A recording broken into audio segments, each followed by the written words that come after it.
در کنار اصطلاح اپلای بچه‌ها اصطلاحات فوق‌العاده زیاد دیگه هم هست که ما توی این جریان دائما به گوشمون میخوره و خیلی وقت خودمون مجبوریم استفاده کنیم چون مربوط به کارمون هست. من اینها رو خیلی سریع باهاتون در میون میذارم.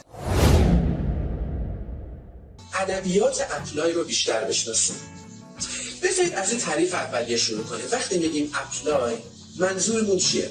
خب یه چیز کلی و تقریبا روشنی احتمالاً هممون تو ذهنمون داریم.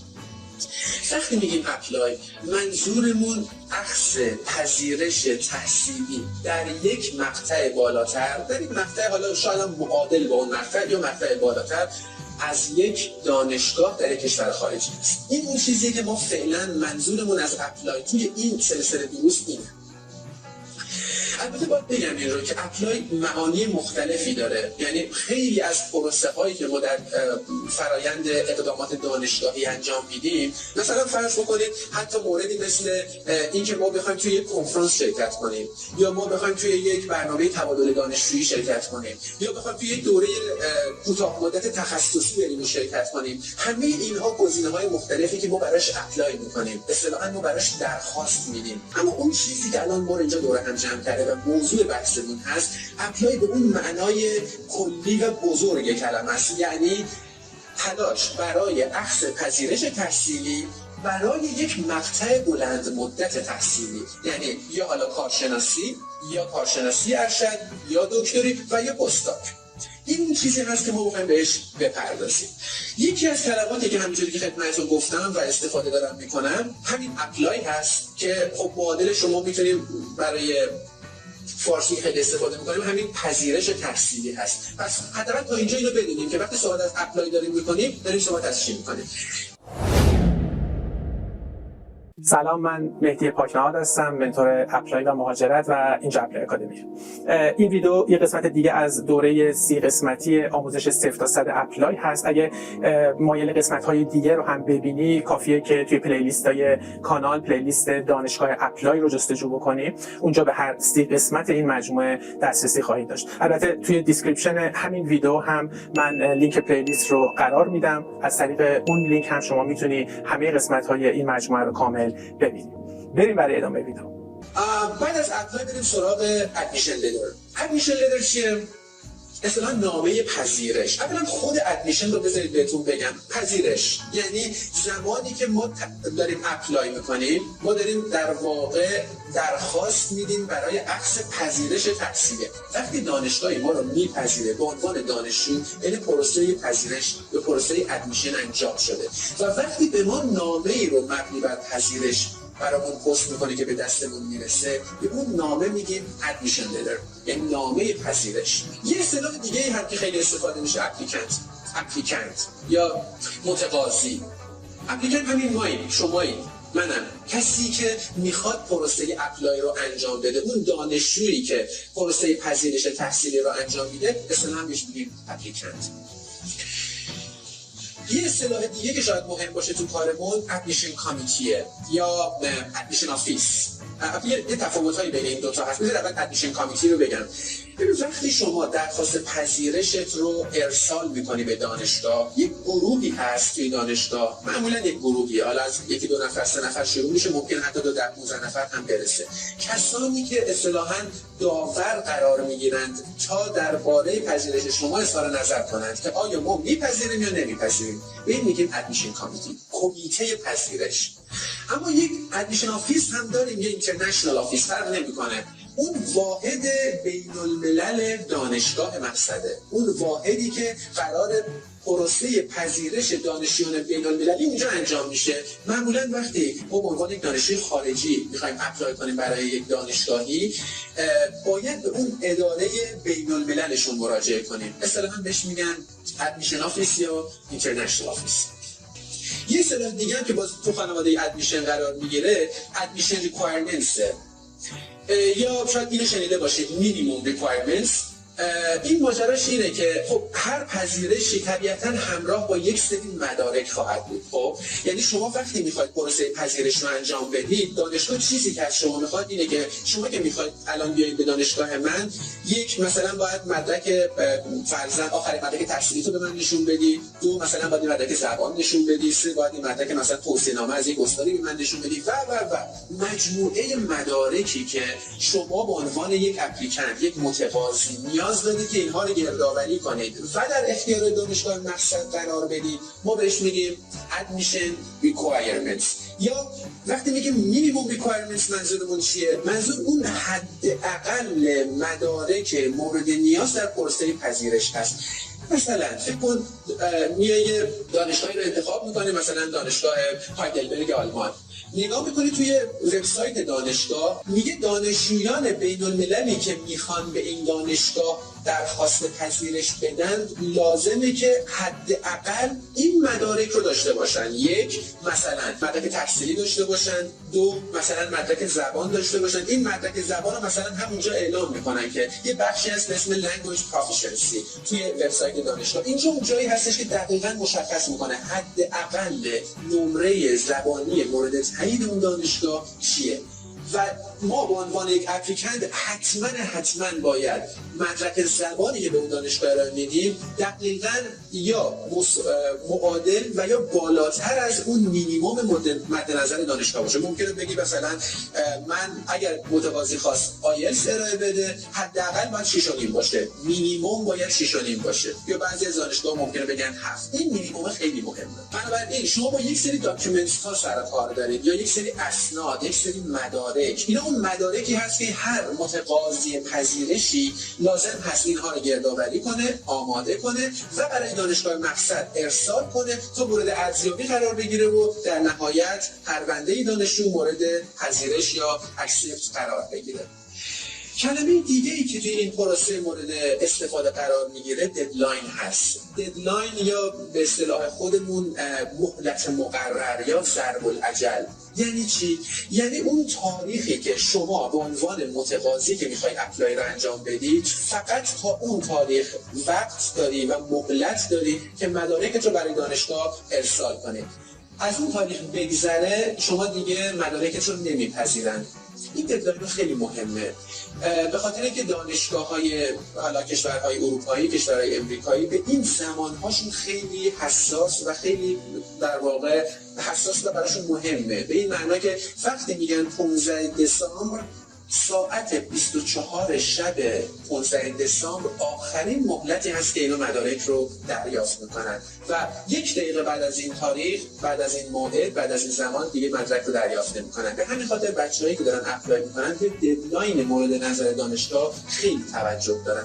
البته این در واقع ددلاین اون موعد آخر هست. توجه داشته باشید که یک اوپن دی هم ما داریم، یعنی روزی که در واقع پروسه شروع میشه و شما اصلا سایت باز میشه و شما میتونید مدارکتون رو آپلود کنید. از اون تاریخ تا ددلاین معمولاً به صورت نرمال 2 ماه یا حتی 3 ماه زمان در اختیارتون هست. یعنی جوری نیست که مثلا وقتی میگیم ددلاین شاید اینجوری به ذهنت متبادر بشه که فقط انگاری 1 روز هست اون 24 ساعت شما باید کل مدارک رو بدید. نه، یک تایم بلند مدتی هست، 1 ماه، 2 ماه، 3 ماه شما اجازه دارید، یعنی سایت باز هست، میتونید مدارکتون رو سابمیت کنید توی وبسایت. منتها آخرین مهلت رو بهش میگن ددلاین، یعنی روز آخری که شما باید مدارک رو بفرستید. اگه محتوا تا اینجا برات جالب بود ممنون میشم ویدیو رو لایک کنید. این کمک خیلی ارزشمندیه برای من بتونم چنین ویدئویی رو باز هم تولید بکنم. ضمن من توی کانالم به صورت مستمر و هفتگی ویدیوهایی با موضوع اپلای، مهاجرت، اسکالرشیپ های دانشگاهی و تحصیل توی دانشگاه ها منتشر میکنم. اگه احتمالاً داری اپلای میکنی یا به زودی قرار هست اپلای کنی، پیشنهاد میکنم کانال رو سابسکرایب کن و همه ویدیوها رو ببین.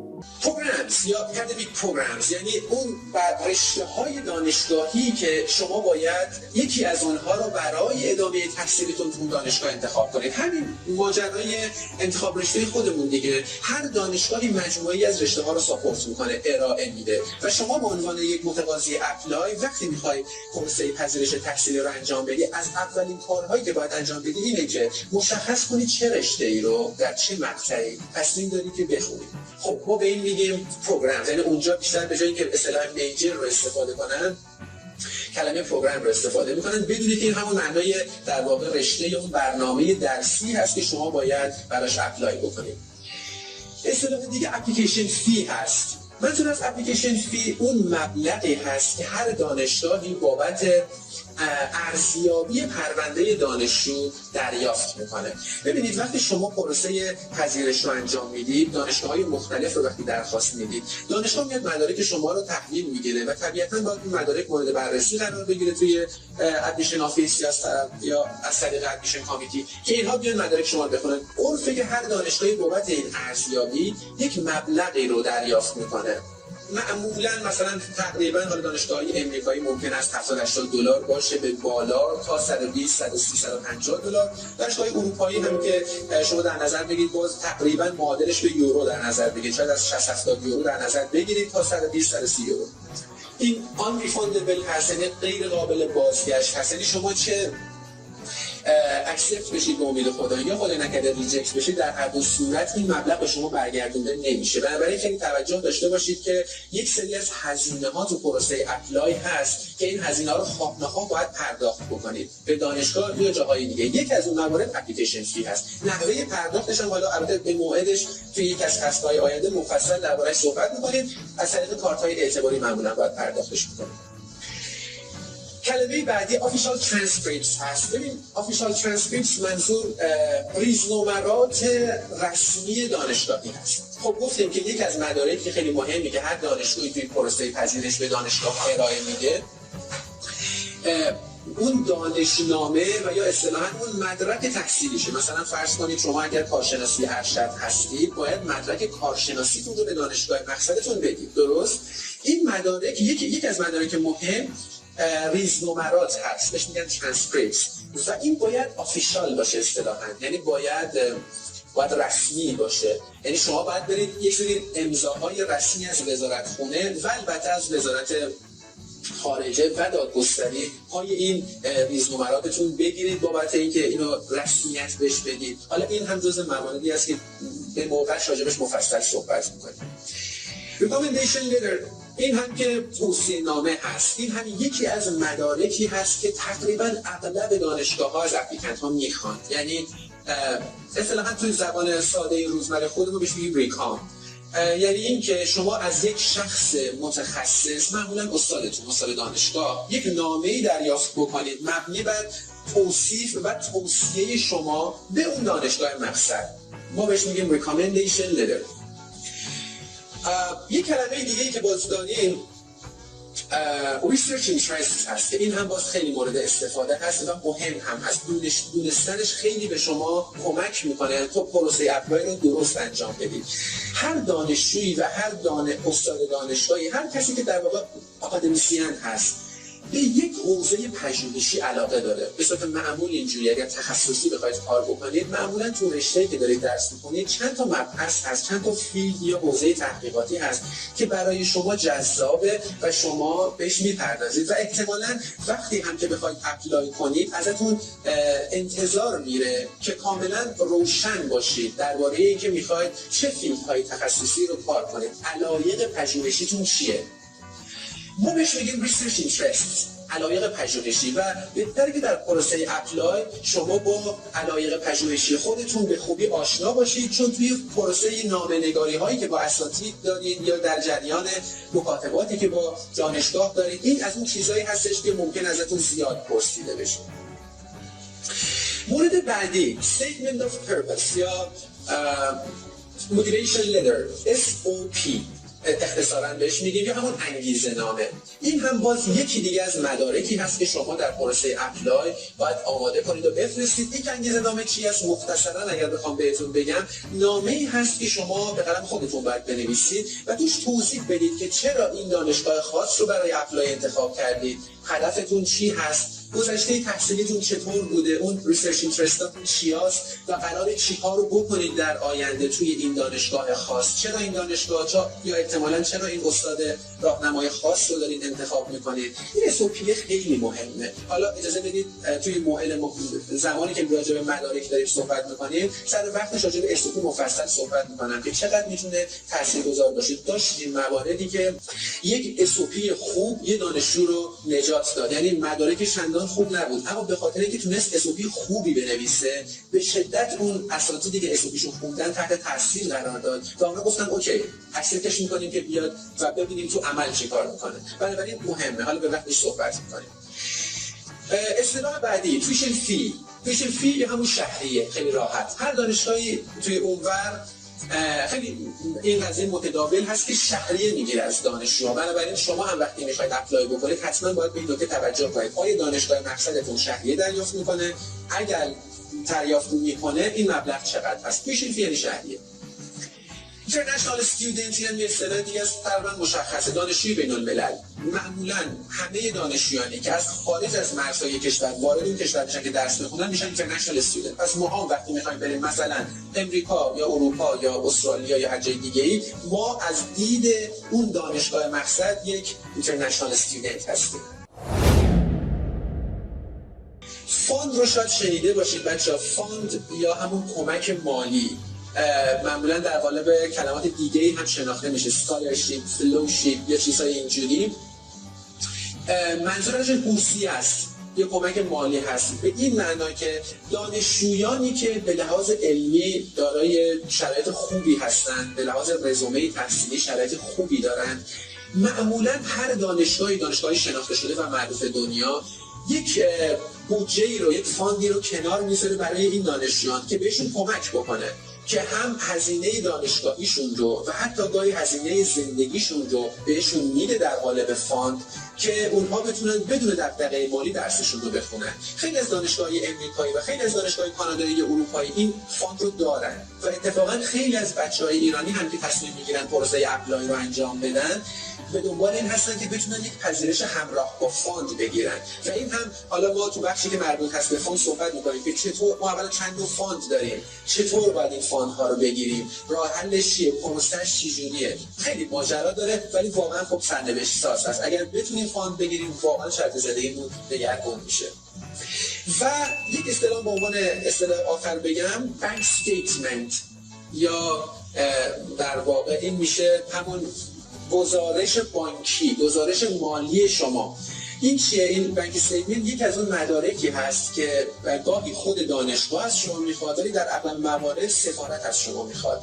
نشون دهنده این هست که وقتی شما میخواید تحصیل کنید توی یک کشوری، مخصوصا در مواردی که دانشجو فاند نداره، یعنی کمک مالی مشخصی براش وجود نداره، در صورت دانشگاه یا سفارت از دانشجو میخواد که خیلی روشن و با مدارک اثبات بکنه که چطور میخواد در طول دوره تحصیلش هزینه‌های تحصیلش رو پرداخت بکنه. بنابراین معمولا سفارت از دانشجو میخواد که یک بانک استیتمنت براش ببره و خب این راهش اینه که شما به بانک تشریف ببرید، یک حساب بانکی داشته باشید، یک گردش حسابی توی اون بانک داشته باشید تا بعد از یک محصل متوسط یا افریج 3 ماهه یا 6 ماهه یک بانک استیتمنت میگیرید، یک حسابی بانکی میگیرید و به اونها تحویل میدید که نشون میده شما یک پشتوانه مالی دارید برای دوره تحصیلتون در اون کشور.